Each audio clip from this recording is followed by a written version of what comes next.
It's my feel-good breakfast show.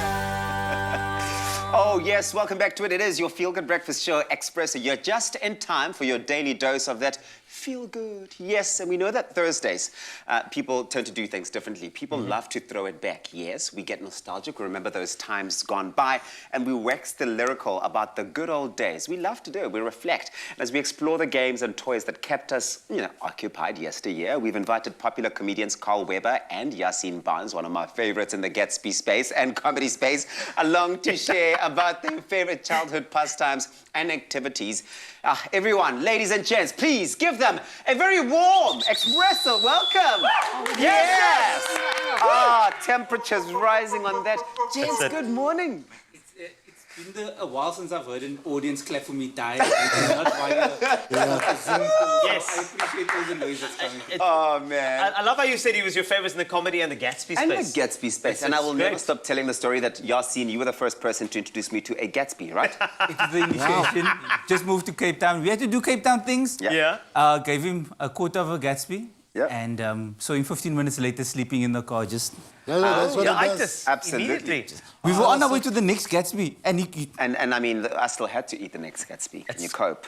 Anyway, and he slapped. on to the exciting stuff that we're talking about this morning. Indeed. So, Carl, let's start with you. You know, we were playing childhood games. You played hand tennis earlier. You were fantastic, by the way. Thank One you, of the thank you best. very much. Thank you. Really, the way you got down. Quite nimble. Yes, you are. Yeah, you are. I think can we address the elephant in the room? Let's be honest, Yaaseen. One of the best names in comedy. First name, specifically.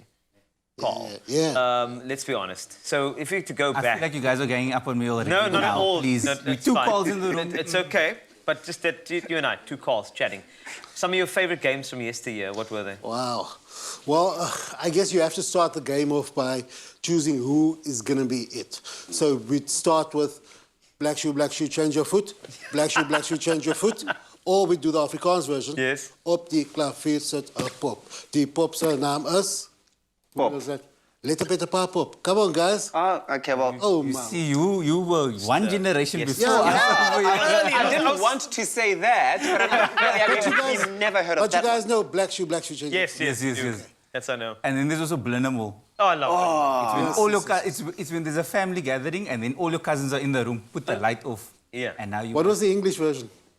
Blind Man's Buff. I mean, we have that now in the Buff. form of load shedding. Buff. We all have I was like, to play that one.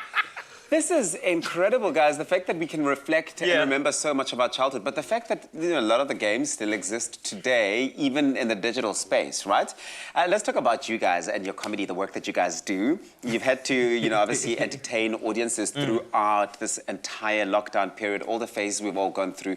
How have you managed to connect and keep us together in that way, laughing? The same way that we used to play in the street and then we started playing PlayStation and we started playing at home.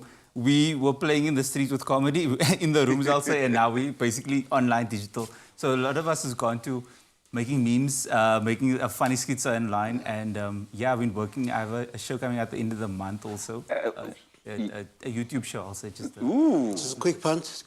It's a big plug. Actually, it's quite a big one. Yeah, It's national a huge TV. I also want to say, in a country with load shedding, can we plug stuff still? Like, is that still a thing? It is difficult. You just never know what the outcome might be. But here's the other thing, would you say that you found that you've had to be stretched a lot because you now have to do things differently in that way? Definitely. I think it's pushed us out of our comfort zones. Yeah.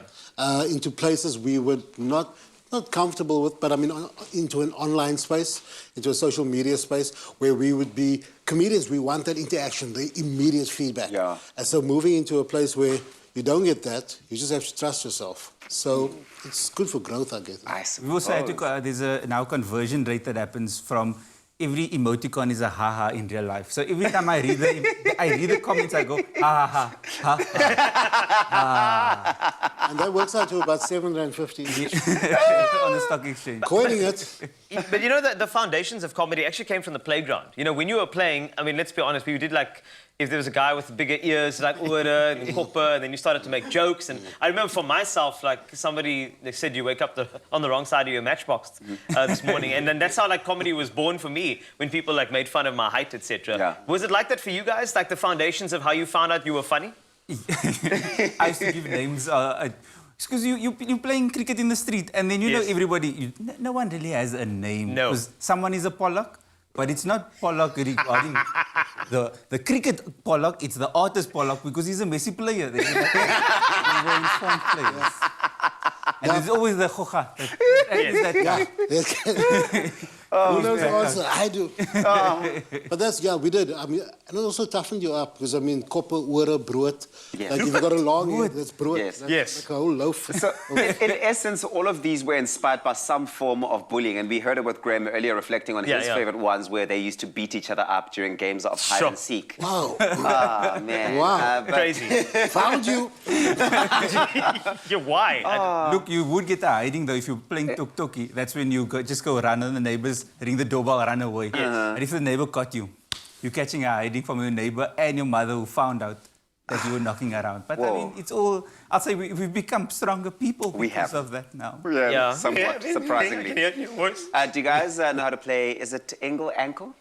I've Angle, never played. I angle. can't wait to see it in action. never done it. Because I Because saw I it just from a heard of it distance. this morning. I had older sisters, so then they used to play with the stocking again. Oh, Yeah. is it Yes. that? But then I had a growth spurt, and now I have legs that I don't know if my legs can still Can't do that. Well, those we moves. used to play it growing up, and in fact, we are going to be playing it live here on your Feel Good Breakfast show. We're taking everybody back, reflecting. It's a throwback. Graham and Jamie, what's happening?